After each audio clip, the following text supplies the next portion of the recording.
ये देखें IIT 2012 का ये क्वेश्चन है, बहुत यूनिक प्रॉब्लम है, मतलब बहुत कंसेप्चुअल प्रॉब्लम है, इससे बिल्कुल कंसेप्ट आपका क्लियर होगा। तो क्वेश्चन देखिए यहाँ बहुत मतलब बेस थ्योरम का भी इसमें यूज है और आपका लॉ ऑफ टोटल प्रोबेबिलिटी का भी यूज है, दोनों का मिक्सचर है क्वेश्चन। मतलब टोटली जिसको कहते हैं कि एप्लीकेशन लेवल क्वेश्चन है, तो थ्योरम भी यूज होगी लेकिन थ्योरम में एप्लीकेशन लेवल भी है। क्वेश्चन है A ship is fitted with 3 engines. Ship में 3 इंजन लगे हुए हैं, E1, E2, E3। 3 इंजन है, E1, E2, E3। There are 3 engines with probabilities 1/2, 1/4, 1/4। मतलब 3 इंजन लगे हुए हैं, the independently ऑपरेट कर रहे हैं each other. The engines function independently of each other. कहने का मतलब है E1, E2, E3 are mutually independent। ऐसा नहीं है कि independent of each other, कि E1, E2 है, E2 पेयर वाइज है, इंडिपेंडेंट ऑफ ईच अदर। कहने का मतलब म्यूचुअली इंडिपेंडेंट है, आप ये समझे। मतलब E1, E2 भी इंडिपेंडेंट है, E2, E3 भी है, E1, E3 और E1, E2, E3 भी है, mutually independent of each other. 3 engine ship में लगे हैं and they function independently of each other. Independently of each other का मतलब है they are not pairwise independent हो। ये नहीं है भाई E1, E2 है, E2, E3 है, E3, E1 है, पेयर वाइज नहीं है। पेयर वाइज भी है और साथ में ऐसे भी इंडिपेंडेंट है। कहने का मतलब they function independently of each other, independent एक दूसरे से, कोई लिंक नहीं है। तो कहने का मतलब है the function the engines function independent, they are mutually independent, you can say they are mutually independent, pairwise भी और ऐसे भी तीनों इंडिपेंडेंट है। उसके बाद उनकी प्रोबेबिलिटीज हैं फंक्शन करने की 1/2, दूसरे और तीसरे की 1/4, 1/4। For ship to be operational, कहने का मतलब है शिप अगर ऑपरेशनल है, अगर शिप मतलब ऑपरेट कर रहा है तो कम से कम 3 में से 2 इंजन ऑपरेट करने चाहिए। तीनों भी कर सकते हैं तो भी ऑपरेट करेगा। तो और कैपिटल एक्स है, इवेंट माना कि ship is operational. Capital x उसने इवेंट माना कि शिप ऑपरेट कर रहा है। x1, x2, x3, x1, x2, x3 events denote कर रहे हैं कि इंजन फंक्शन कर रहे हैं, engines are functioning. Which of the following is true? तो 1 और मोर देन 1 में भी करेक्ट। और ये बहुत यूनिक प्रॉब्लम है, आप देखें तो पहली ऑप्शन है x/x2 5/60। ये आपका तीसरा ऑप्शन है। पहली है x1c, मतलब इसका मतलब है कि first engine is not working but ship is working. First engine is not working, उस पर कंडीशन लगी कि शिप वर्क कर रहा है, 3/16। दूसरी ऑप्शन है exactly 2 engine function, exactly 2 engine function कर रहे हैं, इसकी प्रोबेबिलिटी बतानी है 7/8। और x/x2 मतलब सेकंड इंजन आपका वर्क कर रहा है, शिप इज ऑपरेशनल। x का मतलब है शिप इज ऑपरेशनल, उस पर कंडीशन लगी सेकंड इंजन वर्क कर रहा है। शिप इज ऑपरेशनल, आपका फर्स्ट इंजन वर्क कर रहा है 7/16। तो चारों में से आपकी 1 और मोर देन 1 में भी करेक्ट। तो सबसे पहले कैपिटल एक्स है कि शिप ऑपरेशनल है, तो शिप ऑपरेशनल कब होगा? 3 में से कम 2 ऑपरेट करेंगे या तीनों करेंगे। तो लिखेंगे since capital x is event that ship is operational. इसमें थोड़ा सा ये होता है कि आप लैंग्वेज को समझे, एप्लीकेशन लेवल है प्रोबेबिलिटी का, मतलब फॉर्मूले तो आपको पता ही है कैसे लगाने हैं, लेकिन एप्लीकेशन लेवल है, उस फॉर्मूले पे हायर लेवल का एप्लीकेशन हो। देखिए एक्स मान लीजिए शिप ऑपरेशनल है, तो शिप ऑपरेट कब करेगा? ध्यान दें, ship is operational when all the 3 engines work. कहने का मतलब x1 intersection x2 intersection x3 तीनों वर्क करें, या कोई 2 वर्क करे, कम से कम 2, मतलब पहला वर्क ना करे, दूसरा करे, तीसरा करे। या और क्या हो सकता है? पहला वर्क करे, दूसरा वर्क ना करे, तीसरा वर्क करे, या पहला वर्क ना करे, दूसरा करे और तीसरा करे। ये देखिए आप, शिप इज ऑपरेशन, तीनों में से कम 2 वर्क करने चाहिए। पहला वर्क करे, दूसरा ना करे, तीसरा करे। पहला वर्क ना करे, दूसरा वर्क करे, तीसरा करे। ये आ चुका है, तो इसमें एक और लेंगे हम कि तीसरा वर्क ना करे, पहला वर्क करे, दूसरा वर्क करे, तीसरा ना करे, ये लेंगे। तो P x1 intersection x2 intersection x3 तीनों वर्क करें, या पहला वर्क ना करे, दूसरा करे, तीसरा करे। पहला वर्क करे, दूसरा ना करे, तीसरा करे, और पहला वर्क करे, दूसरा करे और तीसरा ना करे। ये हुआ आपका शिप इज ऑपरेशन। अब ये म्यूचुअली एक्सक्लूसिव है, ये होगा तो ये नहीं होगा, ये होगा तो ये नहीं होगा, ये होगा तो ये नहीं होगा। They are mutually exclusive. कहने का मतलब है इन दोनों में कुछ भी कॉमन नहीं है, इन दोनों में कुछ भी कॉमन नहीं है, इन दोनों में कुछ भी कॉमन नहीं है। म्यूचुअली एक्सक्लूसिव है तो ये प्लस में चेंज हो जाएगा, it will be converted into plus. और इंटरसेक्शन मल्टीप्लिकेशन में चेंज होगा क्योंकि इंडिपेंडेंट है। ये आएगा P x1 intersection x2 intersection x3, और ये प्लस आएगा P x1 complement intersection x2 intersection x3, क्योंकि म्यूचुअल इंडिपेंडेंट है, plus x1 intersection x2 complement intersection x3, x1 intersection x2 intersection x3। तो ये देखिए और इंडिपेंडेंटली है, ये सारा उसने बोला है। पहला आपका ऑपरेशनल है, उसका दिया है उसने 1/2, दूसरा ऑपरेशनल है 1/4, तीसरा ऑपरेशनल है 1/4। मतलब px1 इज इक्वल टू 1/2 है, px2 आपका 1/4 है और px3 भी आपका 1/4।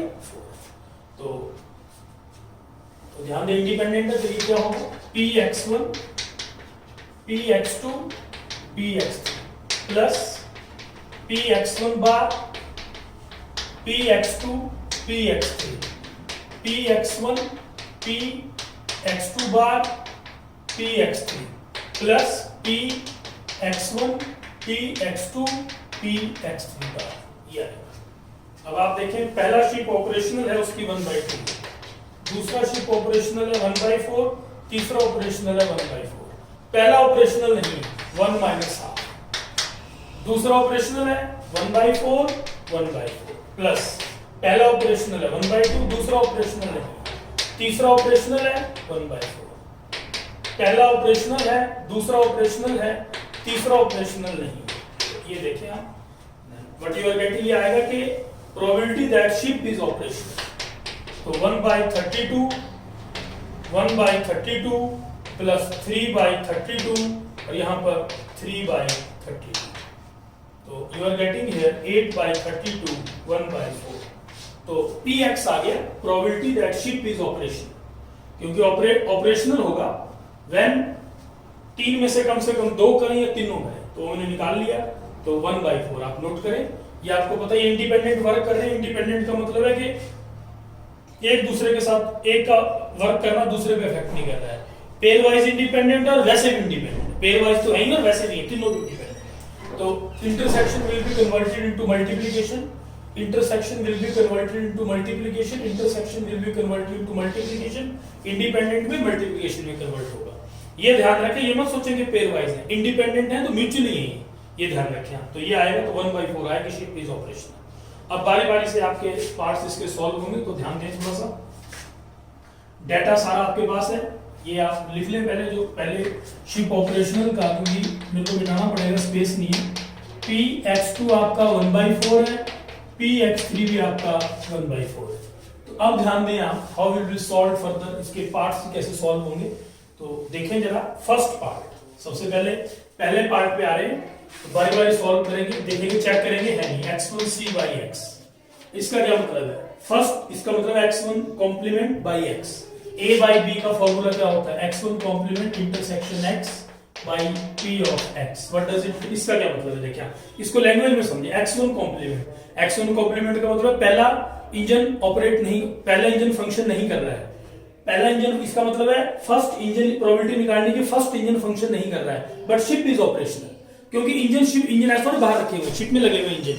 शिप इज, ये बोला है कि शिप ऑपरेट कर रहा है, उसने बोला है कि शिप इज ऑपरेटिंग, और पहला इंजन वर्क नहीं कर रहा है, उसकी प्रोबेबिलिटी निकालनी, कंडीशन लगी इस पे। तो a बाई बी होता है इंटरसेक्शन b बाई pb। तो x1 कॉम्प्लीमेंट इंटरसेक्शन x का मतलब है पहला ऑपरेट नहीं कर रहा है, पहला इंजन आपका फंक्शन नहीं कर रहा है, बट शिप इज ऑपरेशनल। तो दोनों का इंटरसेक्शन क्या मतलब दूसरा और तीसरा आपके फंक्शन कर रहे हैं, तभी वो कम से कम 2 इंजन वर्क करेंगे, तभी वो फंक्शन करेगा। तो इसका मतलब है पहला इंजन फंक्शन नहीं कर रहा है, बट शिप ऑपरेट कर रहा है, intersection. It means, what does it mean, दोनों का इंटरसेक्शन क्या होगा, पहला वर्क नहीं कर रहा है, इसका मतलब दूसरे और तीसरे वर्क कर रहे हैं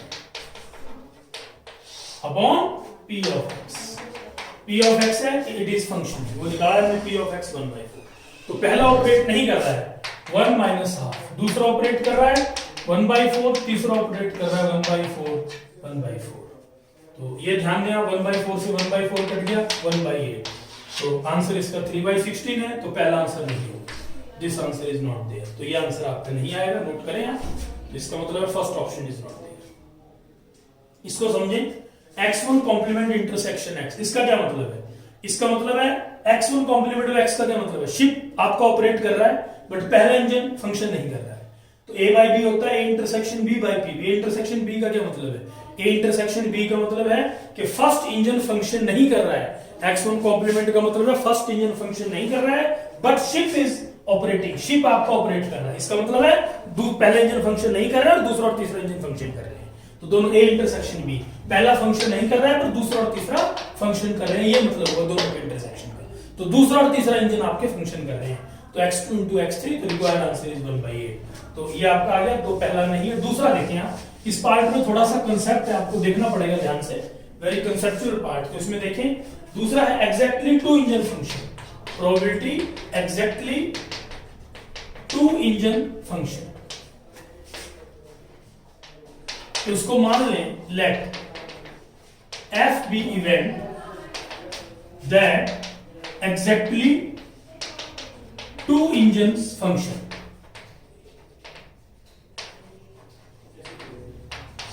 x मान लें कि एग्जैक्टली दो इंजन फंक्शन कर रहे हैं, x इवेंट मान लें that exactly two engine are function, ये x को मान लें।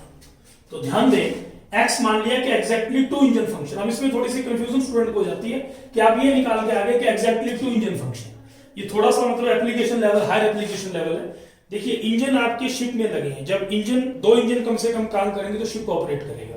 अब वो कह रहा है कि एग्जैक्टली दो इंजन फंक्शन कर रहे हैं, इसकी प्रोबेबिलिटी निकालें। तो ध्यान दें थोड़ा सा, एग्जैक्टली दो इंजन फंक्शन, एफ मान लिया मैंने, दो इंजन फंक्शन कर रहे हैं।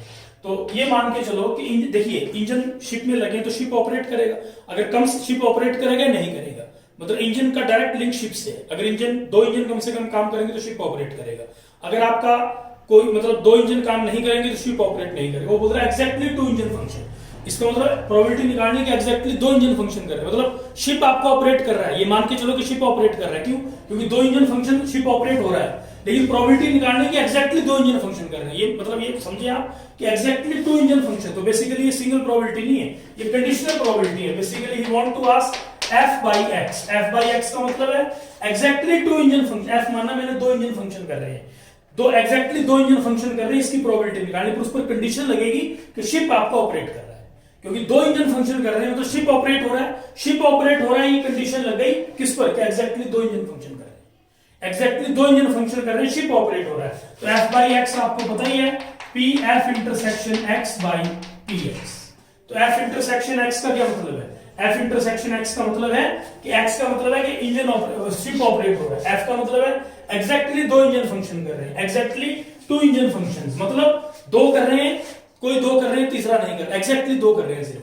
तो क्या होगा इसका, देखें क्या आएगा, you get here px1 intersection x2 intersection x3 complement, और हो सकता है x1 complement intersection x2 intersection x3, और क्या हो सकता है देखें आप, what you are getting here x2 complement intersection x1 intersection x3।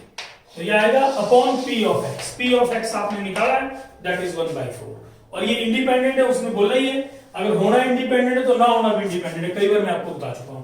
तो इंटरसेक्शन इंडिपेंडेंट में मल्टीप्लाई में चेंज होगा, म्यूचुअल एक्सक्लूसिव है। म्यूचुअल एक्सक्लूसिव इसलिए क्योंकि ये होगा तो ये नहीं होगा, ये होगा तो ये नहीं होगा।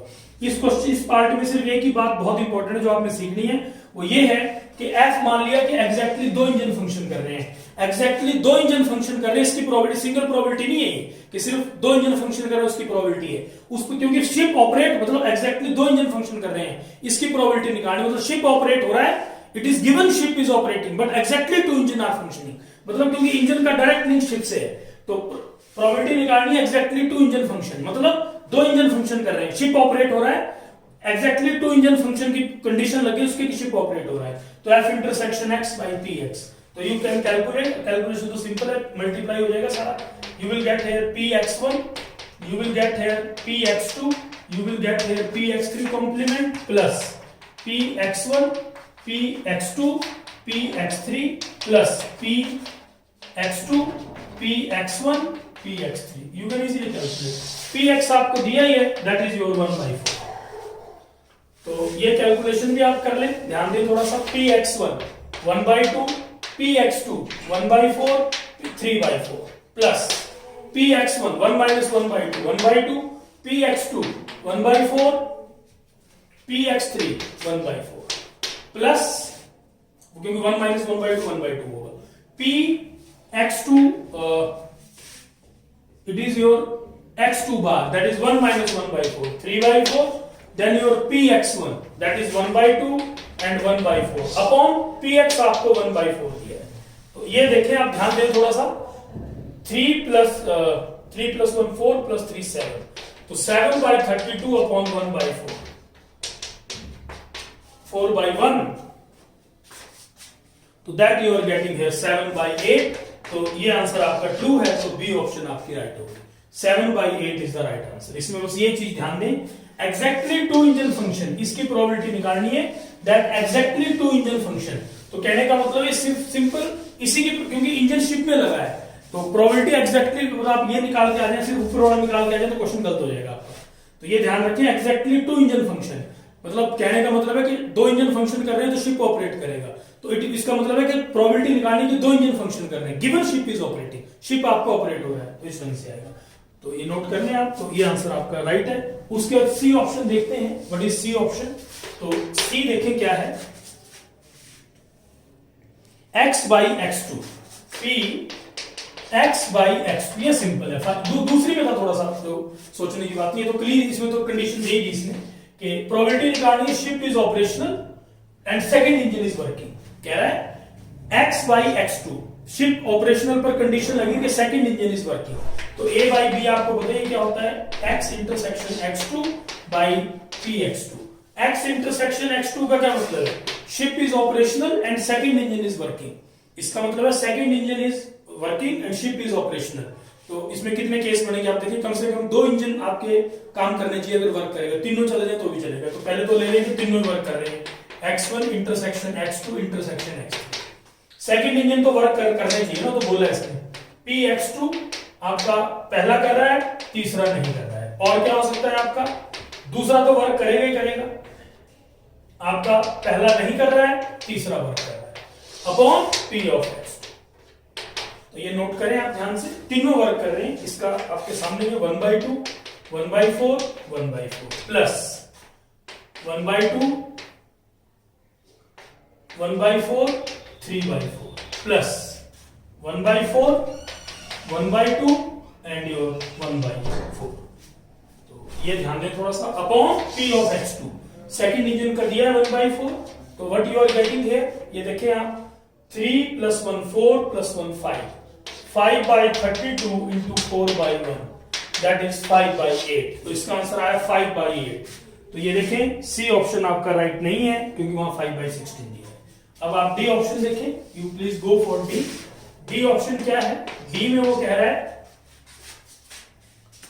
x/x1 x/x1 7/16। तो x/x1 का क्या मतलब है, a/b तो डायरेक्ट है, इसमें तो कोई दिक्कत नहीं है, a intersection b, p of a intersection b by pb, ये समझे ये b समझे। x इंटरसेक्शन x1 का क्या मतलब है, x का मतलब है शिप ऑपरेट हो रहा है and first engine is working, ship operate हो रहा है, फर्स्ट इंजन वर्क कर रहा है, फर्स्ट इंजन को वर्क कराना है, तो दोनों का इंटरसेक्शन क्या होगा, इसमें या तो तीनों वर्क करें, पहला करे दूसरा करे तीसरा ना करे, पहला करे दूसरा ना करे तीसरा करे, तो x1 intersection x2 intersection x3 ये हो सकता है। और क्या हो सकता है आपका, मतलब पहला वर्क करे, ये बोला इसमें पहला वर्क करे, और हो सकता है पहला वर्क करे दूसरा ना करे तीसरा करे, और हो सकता है पहला वर्क तो करेगा ही करेगा, दूसरा आपका करे तीसरा करे तीसरा ना करे, upon p of x1 first engine is operation. तो ये देखें ये सारा आपका कन्वर्ट हो जाएगा, p x1 आपको multiply 1/2 into 1/4 1/4 plus 1/2 3/4 into 1/4 plus 1/2 और नीचे p of x1 उसने दिया है 1/2। तो यहां देखें 7/16/half 7/32/half 7/16, तो 7/16 आंसर है, ये देखें डी आंसर इज राइट। तो आपका बी और डी इसके आंसर है, ध्यान दें थोड़ा सा, B and D are the right answers. Exactly 2 engine function में आपका आएगा, जो मैंने आपको बताया कि उसमें सिर्फ उसी की प्रोबेबिलिटी नहीं आएगी, एग्जैक्टली 2 इंजन फंक्शन, उसमें वो भी आएगा कि आपका शिप ऑपरेट हो रहा है, एग्जैक्टली 2 इंजन फंक्शन में कंडीशन लगी। एक पार्ट आपको मैं बना के देता हूं, एग्जैक्टली अगर आपको ये आ जाता है एग्जैक्टली 1 इंजन फंक्शन, मान लो इसकी probability exactly one engine function. अभी ये कैसे, इसका आंसर क्या होगा देखो, मान लो ई पार्ट एक और है, मैं अपनी तरफ से दे रहा हूं, इसका क्या होगा, इसका क्या मतलब, इसमें लेट एफ ई मान ले, E B event that exactly one will function, exactly एक फंक्शन का एक इंजन फंक्शन कर रहा है। तो एक इंजन फंक्शन का मतलब है E1 कर रहा है, E2 नहीं कर रहा है, E3 नहीं कर रहा है। और क्या हो सकता है, E2 नहीं कर रहा है, E1 कर रहा है, E3 कर रहा है। और क्या हो सकता है, E3 फंक्शन कर रहा है, E1 नहीं कर रहा है, E2 नहीं कर रहा है, अपॉन P ऑफ X बार। अब P E1 1/2, E2 3/4, 3/4 plus E2 बार 3/4, 1/2, 1/4 प्लस E3 1/4, 3/4, 1/2। आप ध्यान दें, और नीचे आपका आएगा ship is not operational 1 minus 1/4 that is 3/4, क्योंकि Px बार आपका 3/4 है। तो ये देखें आप 15/32 3/4, 15/32 4/3, 5/8 ये होगा। अगर ये क्वेश्चन मैं पूछूं आपसे, ये क्वेश्चन दिया नहीं लेकिन मैंने बनाया कि exactly one will function, exactly one will function का मतलब होगा exactly one engine will function. It means that ship is not operational, ship operate नहीं कर रहा है। Exactly one engine will function, इसका मतलब ये वो इनडायरेक्ट वे से देखें हम इसको क्या हुआ, इसका मतलब शिप इज नॉट ऑपरेशनल। ये बोला उसने कि शिप ऑपरेशनल नहीं है, क्योंकि एक इंजन फंक्शन करेगा तो शिप ऑपरेट नहीं करेगा। तो प्रोबेबिलिटी निकालनी है कि एक इंजन फंक्शन करेगा, मतलब शिप इज नॉट ऑपरेटिंग।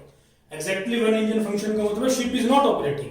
तो कहने का मतलब you have to find out E by X bar. E मान लिया exactly one engine will function, तो E by X बार तो ये आया। अगर आपको बोल दें all the three engine will not function, तो ऑल द थ्री इंजन मतलब शिप ऑपरेट नहीं कर रहा, तो प्रोबेबिलिटी निकालेंगे तीन इंजन फंक्शन नहीं कर रहे हैं। तो ये ध्यान दें थोड़ा सा, इसमें ये थोड़ा सा एप्लीकेशन लेवल है, तो बहुत यूनिक प्रॉब्लम है जिसमें कि मतलब मल्टी कंसेप्ट है। तो you please see the solution, इस ढंग से आपका आंसर तो नोट कर लें। This is the required answer of this problem. इसके आंसर आपके दो ही ऑप्शन है, बी और डी, और आपको मैंने क्लियर कर दिया कि how this option will be there, तो बी और डी आपके कैसे होंगे। So this is the required solution.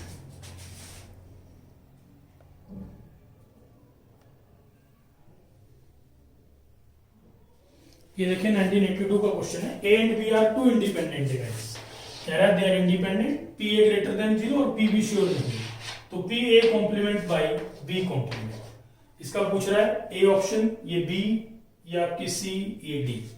तो देखें कौन सी ऑप्शन इसमें करेक्ट है, ये देखना है आपने। तो ध्यान दें, what you want to ask, P A by B complement, ये पूछ रहा है। तो इसमें वैसे तो अगर आप इसमें ध्यान दें थोड़ा सा, इसमें अगर प्रॉपर वे से ये करना है तो but it can be written है P A complement by B complement. It will be A complement intersection B complement by P B complement. और ये इंडिपेंडेंट है, तो आपको पता ही है कि इंडिपेंडेंट है तो ना होना भी इंडिपेंडेंट होगा। P A complement into P B complement upon नीचे आएगा P B complement. You are getting here P B complement. तो इस ढंग say that will be independent है, तो इंडिपेंडेंट में दिखती बात है that will be P A complement. कहने का मतलब है conditional probability of A complement will be equal to P A complement, क्योंकि इंडिपेंडेंट है। अब इसमें देखिए ऐसा क्वेश्चन है कि जिसमें आपको क्वेश्चन कराया था, जिसमें रिजल्ट था जो कि मैंने आपको कराया था, देखें दैट रिजल्ट वाज दिस के P A by B complement plus P A complement by B complement, ये 1 होता है। P A by B complement plus P A complement by B complement आपका 1 होता है। Note this thing, P A by B complement, P A complement by B complement 1 होता है। तो इसका क्या मतलब होगा यहां से, P A complement by B complement 1 minus P A by B complement. तो P A by B complement, P A complement by B complement 1। इसका मतलब है P A complement by B complement 1 minus P A by B complement. तो इसका मतलब है which answer is correct here, तो इसमें बी ऑप्शन इज करेक्ट। तो ये आंसर होगा, आप नोट करें, तो B answer is the answer of this problem. So this is the required solution, ये नोट करें आप, ये आपका रिक्वायर्ड सॉल्यूशन। इस ढंग से आपका सोल्यूशन है, नोट कर लें, this question is done, this is the required solution. ये देखें, ये रिजल्ट हमने यूज किया,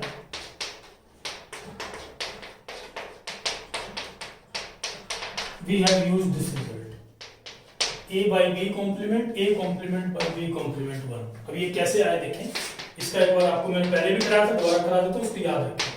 तो p a by b complement, p a complement by b complement, तो ये बनेगा आपका p a intersection b complement by p b complement, और ये होगा a complement intersection b complement by p b complement. तो ये देखें आप, P A intersection B complement by P B complement, A complement intersection B complement by P B complement. इसका मतलब है ओनली A, B नहीं। तो ओनली A में P A minus P A intersection B, only A। और इसमें आप ध्यान दें थोड़ा सा, P A इंटरसेक्शन B ये बन जाएगा P A यूनियन B का complement, you will get here A union B का complement upon P B complement. और A यूनियन B कॉम्प्लीमेंट आपको पता ही है,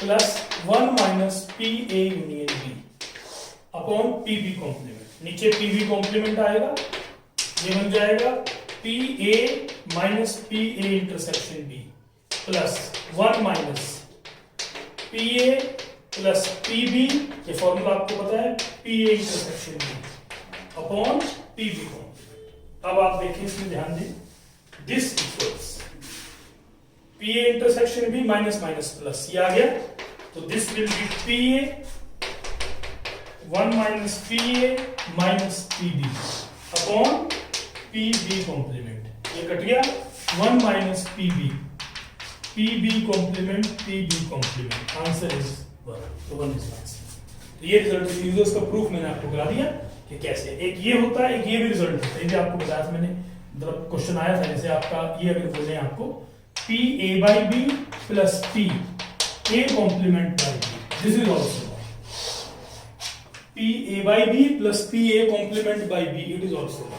और ये भी होता है P B by A plus P B complement by A, ये भी 1 होता है। तो ये भी 1 है, A by B complement, A complement by B complement 1, और दूसरा भी 1 है। तो दोनों रिजल्ट आप यूज कर सकते हैं, तो you can get the answer. तो ये आपका रिक्वायर्ड सॉल्यूशन है, ये देखें आप, this is the required answer.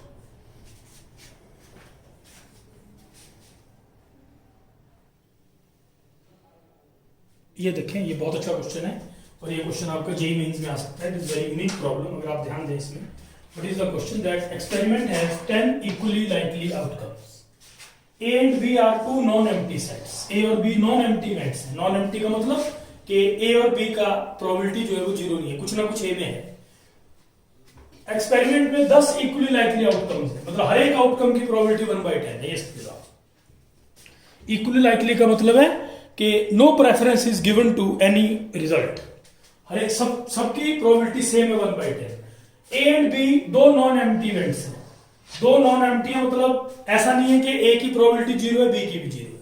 A and B दोनों नॉन एम्प्टी है। ऑफ एक्सपेरिमेंट A में 4 आउटकम्स हैं, A is having 4 outcome, A के 4 आउटकम है, तो नंबर ऑफ आउटकम्स B के कितने आउटकम्स होने चाहिए कि A और B इंडिपेंडेंट हो, A और B आपके इंडिपेंडेंट हो। तो A और B इंडिपेंडेंट है, तो एक्सपेरिमेंट के 10 इक्वली लाइकली आउटकम्स हैं, A और B दो नॉन एम्प्टी इवेंट्स हैं। A और B नॉन एम्प्टी हैं, मतलब कहने का है कि A और B की प्रोबेबिलिटी 0 नहीं है। नॉन एम्प्टी का मतलब है A और A में कुछ है, A के जो आपका सैंपल स्पेस है उसमें है, B में भी है, और A में 4 आउटकम्स हैं, तो कितने आउटकम्स B में होने चाहिए कि A और B आपके इंडिपेंडेंट है। तो ध्यान दें, for events to be independent, आपको पता होना चाहिए, for events to be independent, बहुत अच्छा क्वेश्चन है ये, very unique problem. Events independent होने के लिए P A intersection B, it should be P A into P B। Concept देखें आप, इंडिपेंडेंट अगर इवेंट्स हैं तो P A इंटरसेक्शन B आपका तो पी ए इंटरसेक्शन बी आपका पी ए इंटू पीबी होना चाहिए, P A intersection B P A into PB होना चाहिए। Number of elements in A intersection B X मान लेते हैं, number of elements in B जो है वो वाई मान लेते हैं, बी में जो एलिमेंट है वो वाई मान लेते हैं, और number of elements in A intersection B X मान लेते हैं। तो बताएं what is probability of A intersection B. A intersection B की जो प्रोबेबिलिटी है that will be number of elements in A intersection B upon total outcomes, that is 10. तो number of elements in A intersection B is x, so that is x by 10। ये आप number 1 दे दें इसको। उसके बाद आप probability of A में उसने 4 आउटकम्स दिए, उसने बोला है A has 4 outcomes, तो given n of A that is 4, A में 4 आउटकम्स है, तो P ऑफ A जो होगा 4/10 होगा, that is 2/5। P of A 2/5, ये नोट करें। अब P ऑफ B की बात करें, P ऑफ B, तो B में कह रहा है कि Y है, जो B के एलिमेंट्स वो Y मान लेते हैं, तो वो होगा y/10। ये आप इसको नंबर 2 दें और इसको नंबर 3 दें। P A इंटरसेक्शन B क्या होगा, टोटल आउटकम्स 10 है, तो number of elements in intersection B by 10, number of elements in intersection B में x मान लिए तो x by 10, number of elements in B y मान लिए तो P B हो गया y by 10, और P A 4/10 होगा क्योंकि A में आपके 4 एलिमेंट्स हैं, तो ये है। अब ये रिजल्ट आप यूज करें, अब आप ध्यान दें थोड़ा सा, but you will get as we have P A intersection B P A into P B, P A intersection B P A into P B, तो P A intersection B x by 10 is equal to P A जो होगा 2/5 और P B जो होगा वो y by 10 है। तो ये आपके पास डाटा जो है गिवन है। अब आपने उसने बोला है number of outcomes B must है, तो कहने का मतलब है आपको y निकालना है। तो यहां से आप थोड़ा ध्यान दें, दिस कैंसल्स आउट, तो x by 10 that is y by 25, इसका देखिए क्या मतलब हुआ, आपको निकालना y है, तो y is equal to 25/10 into x, ये बन गया, तो 5/2x, ये बना। आप देखिए ध्यान दें, y is equal to 5/2x, तो y की वैल्यू 5/2x आई। y जो, ये सोल्यूशन मैं अपने हिसाब से आपको बता रहा हूं, y जो है दैट बुक में तो उसने काफी लेंथी किया है जिसमें कि आपको केस बनाया, लेकिन आपने सीधा तरीका मैंने आपको दिया, तो आप समझाने के लिए आपको टाइम लगेगा, वरना कुछ भी नहीं है। A में मान लो x है, B में A इंटरसेक्शन B में मान लो A इंटरसेक्शन B में x मान लिया और B में आपने y मान लिए, तो P intersection B P into PB है। प्रोबेबिलिटी क्या होती है, फेवरिंग अपॉन टोटल आपके 10 है, तो वो निकाल के और उसमें आप वैल्यू डाल दी, तो ये बढ़ गया y और x में रिलेशन। अब आप मेरे को ये बताएं, y जो आया आपका 5x/2 है, ये देखिए y जो एलिमेंट आपने माने हैं, y एलिमेंट माने हैं आपने किसमें, B में। अब आप ये बताओ कि टोटल आउटकम्स आपके 10 है, तो इस कॉमन सी बात है कि टोटल आउटकम्स अगर 10 है तो आपका किसी भी मतलब A इंटरसेक्शन B है, चाहे A है चाहे B है, तो उसी के इवेंट है, सैंपल स्पेस के A और B इवेंट है, तो किसी में 10 से ज्यादा हो नहीं सकते। इसका क्या मतलब हुआ, 5x/2 is less than equal to 10, 5x/2 10 से कम होगा, 10 को एक्सीड नहीं कर सकता। What does it mean? It means 5x less than equal to 20, x less than equal to 4, x आपका 4 या 4 से कम होगा, क्योंकि कोई भी आउटकम से 10 से ज्यादा नहीं हो सकते। टोटल मैक्सिमम आउटकम्स 10 है, तो y आपका मैक्सिमम, x आपका मैक्सिमम 4 हो सकता है, x is less than equal, क्योंकि y की वैल्यू आपकी 10 से ज्यादा नहीं हो सकती, y is less than equal to 10, तो 5x/20 less than 5x less than 20, x less than equal to 4, तो x की मैक्सिमम वैल्यू 4 हो सकती है। और आपको पता ही है x मैक्सिमम 4 हो सकता है, और क्योंकि आपको पता है नॉन, उसने कहा है कि नॉन एम्प्टी इवेंट्स है, तो y 0 हो नहीं सकता।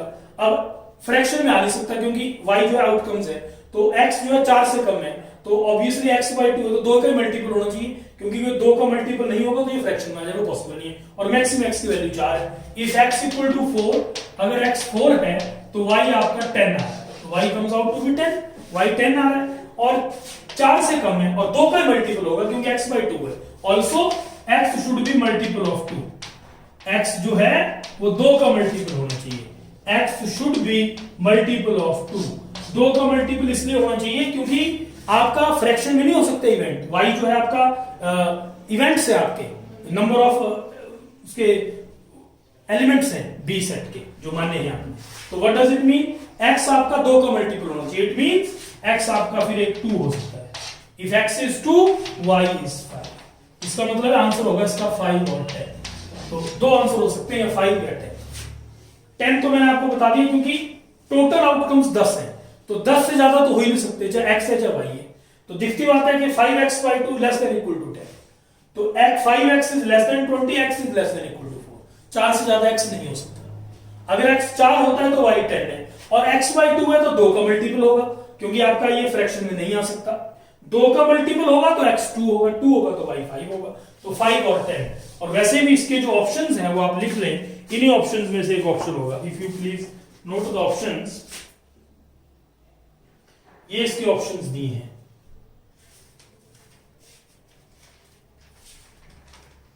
पहली ऑप्शन है 2, 4 और 8। उसके बाद है 3, 6 और 9। सी ऑप्शन है 4 और 8, और डी है 5 और 10। तो डी आंसर इसका करेक्ट। तो D is the right answer. So this is the required solution. तो डी इसका आंसर हुआ, आप नोट करें, this is the required solution. ये सॉल्यूशन डी आंसर है इस क्वेश्चन का। 2008 का ये क्वेश्चन है। ये देखिए आईआईटी 2003 का क्वेश्चन है, 2 नंबर का ये, और ये ऑब्जेक्टिव में आ सकता है। बहुत यूनिक छोटा सा सॉल्यूशन है इसका। स्टूडेंट टू क्वालिफाई एग्जाम, ये सब्जेक्टिव प्रॉब्लम है 2003 का। उसको कम से कम 2 एग्जाम पास करते हैं। He must pass at least 2 of 3 exam. कम से कम 2 एग्जाम पास करने हैं 3 में से, कम से कम 2। तीनों कर जाए तो भी हो जाएगा। तो प्रोबेबिलिटी निकालनी है, ही will qualify. Probability that he will pass first exam is P, और अगर वो फेल हो जाता है तो फिर नेक्स्ट एग्जाम को क्वालिफाई करने की प्रोबेबिलिटी P/2 है। अदरवाइज सेम है, अगर पास ही होता है तो प्रोबेबिलिटी P रहेगी, लेकिन अगर वो फेल हो जाता है तो फिर अगले एग्जाम को पास करने की प्रोबेबिलिटी P/2। प्रोबेबिलिटी निकालनी है that he will qualify the exam. तो EI इवेंट मान लेते हैं that he will pass in ith exam. EI event है that he will pass in ith exam, ith exam में पास है। और E मान लेते हैं कि वो क्वालिफाई कर जाता है। E is the event, he qualifies. तो E क्वालिफाई कर जाता है। मान लो पहले में पास हो गए, 2 में पास हो जाए तो वो क्वालिफाई हो जाएगा। कम से कम 2 में हो जाए तो ही विल क्वालिफाई। आपको निकालने के पास हो जाए तो E1 पहले में पास हो गया, दूसरे में पास हो गया, कंडीशन लगेगी पहले में, मतलब दूसरे में पास हो गया, कंडीशन है पहले में पास है। पहले में पास हो गया, दूसरे में फेल हो गया, तीसरे में उसको पास होना पड़ेगा, कंडीशन लगी दूसरे में फेल हो गया। या पहले में फेल हो गया, दूसरे में पास हो गया, कंडीशन लगेगी पहले में फेल है। पहले में फेल है क्योंकि फिर अगर एक में फेल हो जाए तो दूसरे में पास होने की P/2। तीसरे में पास हो गया PE3, तीसरे में पास हो गया, दूसरे में वो पास है, कंडीशन लगेगी दूसरे में पास हो गया। तो आप दिखती बात है कि मैंने आपको बताया था ऐसे क्वेश्चनों में कि पहले एग्जाम को क्वालिफाई कर रहा है, दूसरे को कर रहा है इंडिपेंडेंट, उसका दूसरे से कोई लिंक नहीं है। पहले में क्वालिफाई कर रहा है, दूसरे में नहीं कर रहा है, उसका इंडिपेंडेंट होते हैं, और उसने प्रोबेबिलिटी दी हुई है पहले एग्जाम को क्वालिफाई करने की P, अगर वो पास कर जाता है, और दूसरे में पास हो गया P प्लस, पहले में पास हो गया P, E2 कॉम्प्लीमेंट, दूसरे में फेल हो गया तो फेल होने की 1 minus P। He will probability निकालनी, he will qualify, E है कि क्वालिफाई। तो अगर फेल हो जाए तो नेक्स्ट में पास होने की P/2 प्लस पहले में फेल हो गया क्योंकि उसको क्वालिफाई कराना, मतलब पास कराना है, और दूसरे में फिर वो पास हुआ। तो अगर पहले में फेल हो जाए तो दूसरे में पास होने की P/2। If he fails in any of the one exam, the probability of qualifying in next is P/2। तो दूसरे में P/2 है इनटू, अब वो तीसरे में फिर पास हो गया। अगर वो पास हो जाता है तो पास होने की प्रोबेबिलिटी P रहेगी, तो P आएगा। इसकी मतलब हो गया P² प्लस, ये दोनों सेम है, देखिए आपको 2 टाइम्स हो जाएगा, तो P1 minus P into P, तो ये बन गया P² plus P² minus PQ। तो your answer is 2P² minus PQ।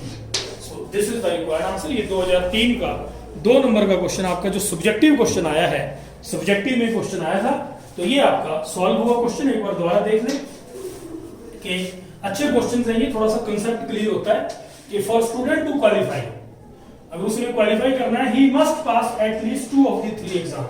तो 3 में से कम 2 एग्जाम उसको क्वालिफाई करने पड़ेंगे। Probability that he will pass first exam, एक एग्जाम को पास कर ले उसकी P, अगर वो फेल हो जाता है एनी वन ऑफ एग्जाम, किसी एक एग्जाम में फेल हो जाता है तो नेक्स्ट एग्जाम को पास करने की प्रोबेबिलिटी p/2 है, नेक्स्ट एग्जाम की p/2 है। अदरवाइज तो सेम रहेगी, अगर पास हो रहा है तो अगले में पास होने की p रहेगी, लेकिन अगर वो फेल हो जाता है तो अगले में पास होने की p/2 है। तो प्रोबेबिलिटी निकालनी दैट ही विल क्वालिफाई, तो ई इवेंट मान ले दैट ही इज क्वालिफाई, और ई आई मान ले पासिस इन आईएफ एग्जाम, तो क्वालिफाई ई कैसे होगा, पहले में पास हो गया PE1, दूसरे में पास हो गए तो दूसरे में पास होने की कंडीशन, दूसरे में पास होने की लगेगी, पहले में पास हो गए तो उसकी P रहेगी। अगर पहले में पास हो गया तो नेक्स्ट में P रहेगी। मान लो पहले में फेल हो गया, सब पहले में वो पास हो गया, ध्यान दें आप थोड़ा सा, पहले में वो पास हो गया और दूसरे में वो फेल हो गया, E2 कॉम्प्लीमेंट, दूसरे में फेल हो गया तो 1 - P। अब तीसरे में उसको पास होना पड़ेगा क्योंकि उसको क्वालिफाई कराना, तो नेक्स्ट में पास होने की p/2, अगर एक में फेल हो जाए तो नेक्स्ट में पास होने की p/2 आपको बोला है, तो ये आपका E कॉम्प्लीमेंट है यहाँ पर, तो नेक्स्ट में पास होने की p/2। मान लो पहले में फेल हो गया तो दूसरे में, क्योंकि 2 में उसको पास कराना तो कम से कम 2 में पास होना पड़ेगा, तो नेक्स्ट में पास होगा तो उसकी फिर p/2 है, और नेक्स्ट में अगर दोबारा पास हो जाए तो उसकी p, it will remain same. The required answer is 2p² - pq. So this is the required solution. तो ये आपका कंप्लीट हुआ, बस एक लास्ट लेक्चर होगा जिसमें रिवीजन, थोड़े से 1-2 क्वेश्चंस और एक थोड़ा सर्किट का क्वेश्चन बता दूंगा आपको मैं, जिसमें की प्रोबेबिलिटी का यूज होगा, एटलीस्ट एट मोस्ट का थोड़ा सा कंसेप्ट आपको और क्लियर करूंगा मैं, एटलीस्ट में क्या होता है कम से कम एक में। तो ये आपका कंप्लीट हुआ, so please revise it properly और ध्यान से देखें लेक्चर ये, दिस इज द रिक्वायर्ड।